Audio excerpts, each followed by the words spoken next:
My name is Jed Colton, and I have run this drought-plagued ranch alone for 10 harsh years without any help. The only company I had was a dog named Blue and the endless wind that whispered sorrow through the pines always. One evening in late July, the sky turned a sickly greenish purple and the air smelled of copper and fear. Lightning began striking the ridge repeatedly, each bolt closer than before until the ground shook violently then. I saw a brilliant flash hit the old windmill and a shape tumbled down like a ragdoll from heaven itself. I ran through the pelting rain and found a young woman gasping for air among the shattered blades and mud. Her dress was singed and a faint glow faded from her skin like the last light of dusk quickly vanished. I scooped her up, her body light as dry corn husks, and carried her home through the storm, desperately breathing. I laid her on my bed, wrapped her in quilts, and built a fire to warm her frozen limbs quickly. For 2 days she slept, and I began to fear she would never wake up to see the sun again ever. On the third morning, her eyes opened, gray as storm clouds, and they held a silent, desperate plea for help immediately. She tried to speak, but only a raspy breath escaped her lips like wind through a broken flute softly crying. I gave her water, and she clutched my hand with surprising strength. An electric jolt ran up my arm instantly. Then she released me and began drawing in the dusty floor, intricate symbols beyond my comprehension entirely. The main symbol was a heart with a jagged lightning bolt through it that seemed to pulse with hidden meaning. She pointed at the symbol, then at the windmill, then underground with urgent stabbing gestures that left no doubt immediately. I fetched a pickaxe and lantern, and she led me to the windmill as lightning flickered in the distance ominously. Behind a fallen beam, she showed me a hidden shaft descending into darkness and whetstone below silently waiting. We climbed down, and the air grew cold and thick with anticipation, like a held breath in an ancient tomb. At the bottom, her finger touched a wall that glittered with gold nuggets embedded like stars in a midnight sky. I chipped a piece free, and it felt warm, almost alive in my hand, pulsing with a strange, seductive energy. For the next week, I dug out gold, hiding it in a trunk under my bed with greedy thoughts constantly. The girl watched, her gray eyes growing more troubled each day, as if she regretted showing me the secret treasure. Then the accident started. Blue died, struck by a single bolt on a clear sunny morning with no clouds anywhere. My best horse went lame. The barn roof collapsed without wind as if an invisible hand crushed it inward slowly. The creek, our only water source, dried to cracked mud overnight, leaving my cattle bellowing in desperate thirst painfully loud. I began to suspect the gold was cursed, but I could not let go. It promised freedom from poverty, forever rich. The girl grew paler, often clutching her chest as if in pain whenever I touched the gleaming yellow nuggets lovingly. She traced the lightning heart again, pointing at the gold, shaking her head with desperate, silent urgency to stop immediately. I ignored her, and one evening a twister dipped from the sky, destroying my fences and chicken coop completely gone. The twister left a path straight to the windmill, then vanished, leaving an eerie silence and dread behind shaking me. I finally opened my grandfather's trunk and found his leather journal hidden beneath old photographs and rusted golden spurs. The journal told of a woman named Alara, a healer betrayed in 1887 for gold, buried alive beneath the windmill. She cursed the gold. Taking it brings doom unless true love returns it, and greed is confessed aloud truthfully. I realized the silent girl was Alara's spirit, bound to the gold, trying to save my soul from eternal damnation. That night, I watched her fade slightly, becoming almost transparent under the moon, like a ghost losing its earthly anchor. I panicked and held her, feeling her heartbeat weak, but fighting like a candle flame in a storm wind desperately. I knew I had to return the gold and declare my love for her aloud, no matter the cost, forever. I carried the trunk of gold to the cave, Alara's hand in mine trembling with both hope and ancient sorrow.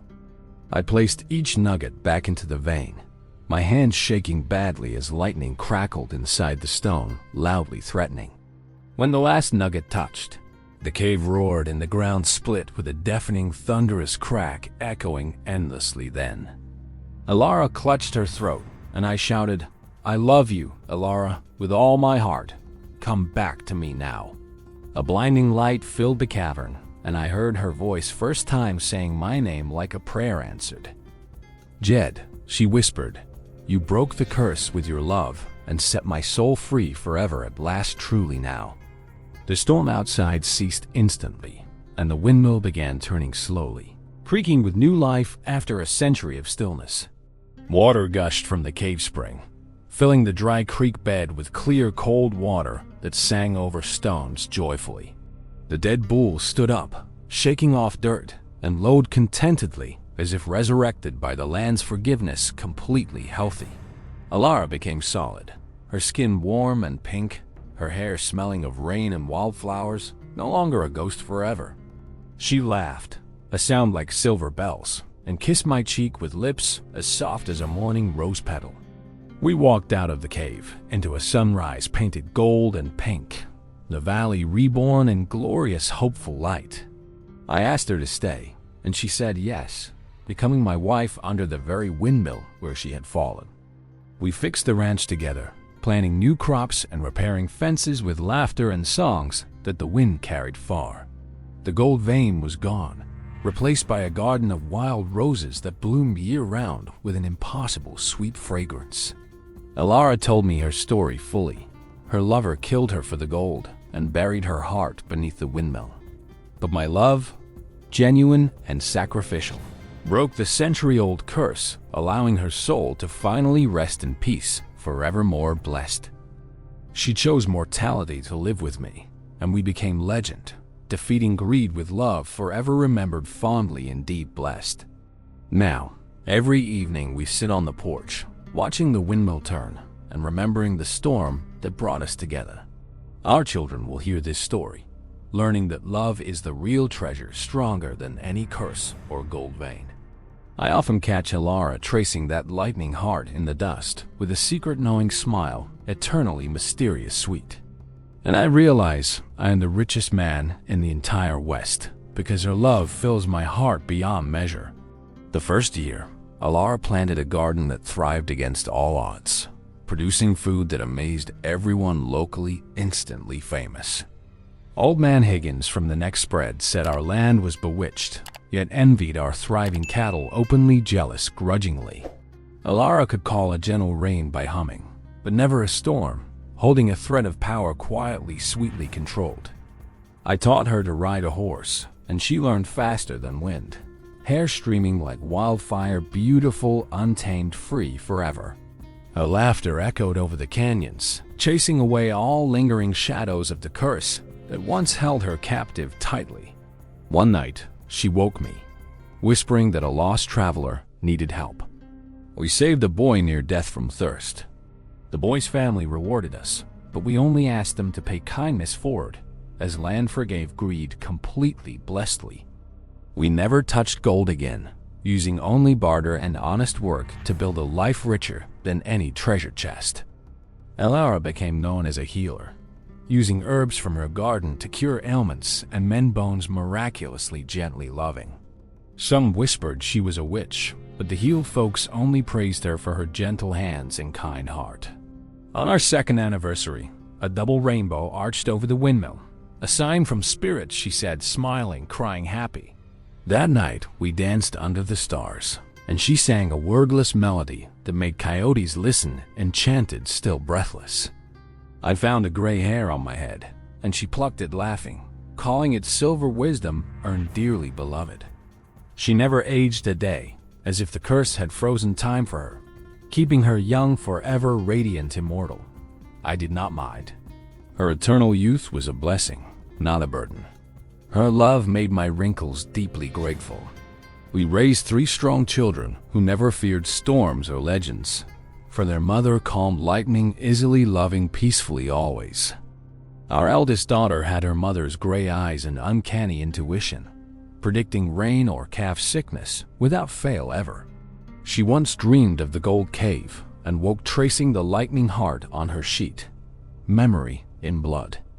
I told her the story, and she promised to honor love above all, never seeking gold or power ever again. The ranch grew famous, not for gold, but for its peace and prosperity flowing like the blessed creek, eternally clear. Sometimes travelers came hoping to find the lost gold vein, but they left with only a rose from Alara's garden. One persistent prospector tried to dig under the windmill at midnight, but lightning struck his shovel and he fled screaming. We just laughed, knowing the curse was broken, but still guarded by a love no greed could breach ever anymore. In the long winter nights, we read the old journal together aloud, and she wept for lost years, quietly remembering. Then I would kiss her tears and remind her she was now alive and loved beyond any gold's measure, truly deeply. She would smile and say, "You are my treasure, Jed. Always in every storm and calm sunrise, forevermore eternally blessed." Our cattle multiplied, and we never had a sick calf after that. The land blessing herds perpetually vibrant, strong, free. The creek, renamed Alara's Spring, never dried even in severe drought, providing water for all valley's creatures and families. People came from afar to taste the water, claiming it healed ailments and brought peace to troubled minds instantly, miraculously. Alara never took credit. She said the spring was a gift of love, restored by heart, choosing compassion, always freely. On the 10th anniversary, we planted a lightning heart-shaped rose garden that bloomed electric pink and deep passionate crimson brightly. Folks from 3 counties attended the picnic we threw under the windmill, sharing stories and dancing till stars appeared joyfully. Alara baked pies that tasted like summer, and everyone begged for recipes, but she said love's secret ingredient always essential. I watched her that day, radiant in a blue dress, and my heart swelled with gratitude for the storm blessing. A wandering preacher blessed our union, saying heaven had touched our land through sacrifice and a love that defied death. We did not need a church. Our cathedral was the open sky and windmill where lightning struck and peace reigned forever. Every morning, I thank the universe for Alara and our redeemed ranch, teaching love over gold, constantly, faithfully humble, true. She still occasionally goes silent, her eyes reflecting distant storms, and I hold her till present returns, safely worn home. Once, during a lunar eclipse, she spoke in a language I did not know, and the wind answered mysteriously, softly knowing. Then she kissed me and said, "Just remembering my old name, the one my mother gave before the cruel betrayal." Our son once asked why we never got rich from gold like others. I showed him journal and roses alive. He understood when he saw the lightning heart carved on the old headboard. Love, our true wealth, forever shining bright. As I grew older, Alara's hand never left mine for long, as if she feared I would slip away into eternity. She nursed me through fevers with herbs and whispered ancient songs that made my bones feel young and strong again. Our grandchildren played under the windmill, unafraid of its history, because they saw only love and roses, never a curse. Alara taught them to trace the lightning heart and tell the story of a storm bringing Ghost and Cowboy together. They would listen wide-eyed, then run off chasing fireflies in the dusk with squeals of joy that echoed across the valley. On my 80th birthday, Alara looked no older than 30 springs, her beauty untouched by time or worldly worry ever. I teased her about being a vampire, and she threw a rose at me, laughing that same music loved eternally. That night, we watched the stars, and she pointed out the storm constellation, saying it guided her soul to me. I felt complete, knowing our story would ripple through generations, teaching that love is the only currency of heaven forever. When my time came, I lay in our bed with her hand on my heart and her whisper guiding me. She said, "I will find you in the next storm, my love. Wait for me beyond the lightning bridge between worlds." I closed my eyes, and the last sound was the windmill creaking like a lullaby from our first storm together. They say Alara vanished this same night, leaving only a lightning heart drawn in the dust on the cabin floor.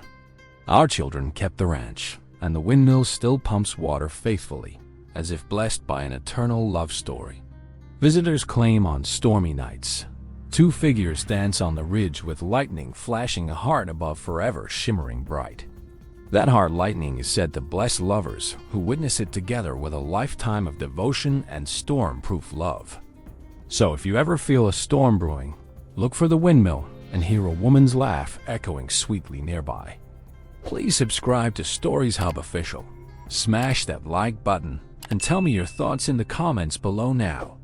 Thank you for listening to this Western mystery, and may you always treasure love above gold. Until next time, friends.